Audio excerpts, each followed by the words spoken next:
안녕하세요. بهذا الفيديو بزين لابتوبي بهذه الصور أو هذه اللصقات استيكرات. طبعا بديت أسوي الستيكر اللي أنا أبغى أحطه في اللاب.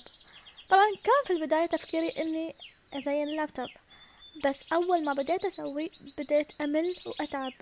يعني أنا أحس نفسي ما فيني صبر على هالأمور، أحسها مملة، وخاصة أن كل شوي أقعد أغير في هاي الحبات وغير الألوان وأشوف الرقم، فحسيت بملل وتعب، فغيرت رأيي وما حطيته في اللاب، حطيته في سكتش مالي الصغير اللي برسم عليه، أحب تشوفونه. طبعا غيرت رأيي تماما وما بديت أحطه في اللابتوب، لأن أنا كان تفكير إني أزين مثلا هاي الكامل، الاستيكرات هاي كاملة وأزين فيها اللاب. بس طبعا أنا بس سويت هذا وتعبت، حسيت إني خلاص ملانة.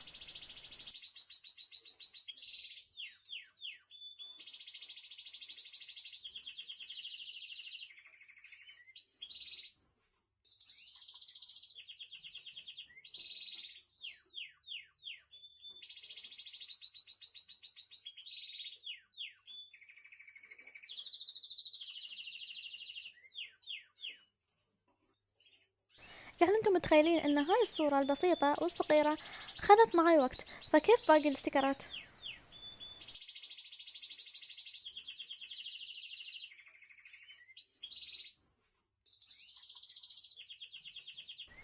انا جايبة نفس هذا صورة انمي رأيتكم اياها وعليها برواز او فريم، بس ما ادري متى ببدأ فيها ومتى بخلصها. انا هذا استيكر بسيط خذت وقت معاه. ما شاء الله شفت فيديوهات ان في ناس جايبة صور كبيرة، يعني ما شاء الله واحسهم مستمتعين. انا ما اقولكم اني مش مستمتعة، لا كنت مستمتعة وانا اسوي، بس مليت لان انا احس مالي صبر في هالامور. اوكي هو شي ممتع وحلو، بس نفس الوقت ممل.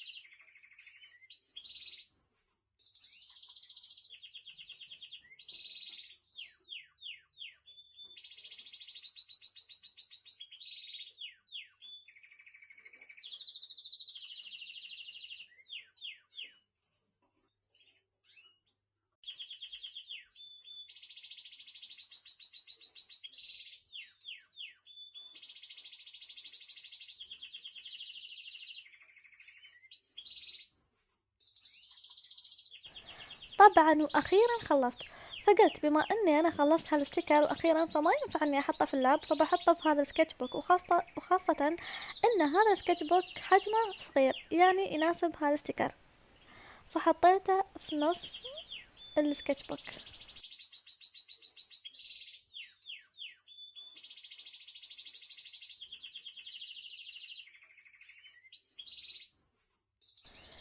شوفوا النتيجة حلوة وكيوت، وخاصة احس انه غير السكتش بوك.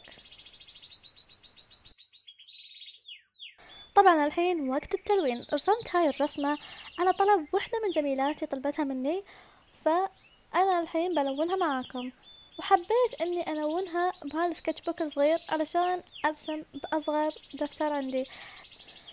وانا اول مرة ارسم بهالحجم من السكتش بوك، يعني قبل كنت ارسم وما يعتبر رسمة، يعتبر خربشات. هذه ان رسمة كاملة كذي اول مرة ارسم بهذا الحجم.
بصراحة حبيت الرسم على هالسكتش بوك، وخاصة ان الورقة مالته ثقيلة، يعني مش خفيفة، فينفع فيها التلوين. ومثل ما شفتوا ما طبع معاي الماركر، وغير شي انها ما تاخذ وقت في الرسمة.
أول ما بديت ألون الشعر باللون الأسود حسيت أن الرسمة وضحت أكثر وبانت ملامحها.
هني حبيت احط اسمي او توقيعي، وبصراحة المخطط مالي او الخطة مالتي اني اخلص هالسكتش بوك معاكم.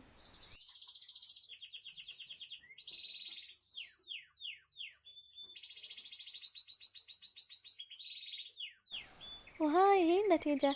اتمنى تكونوا حبيتوا النتيجة مثل ما انا حبيتها. وصلنا لنهاية الفيديو. اتمنى تكونوا حبيتوا فيديو اليوم، ولا تنسون من اللايك والشير والسبسكرايب، واشوفكم بفيديو جديد.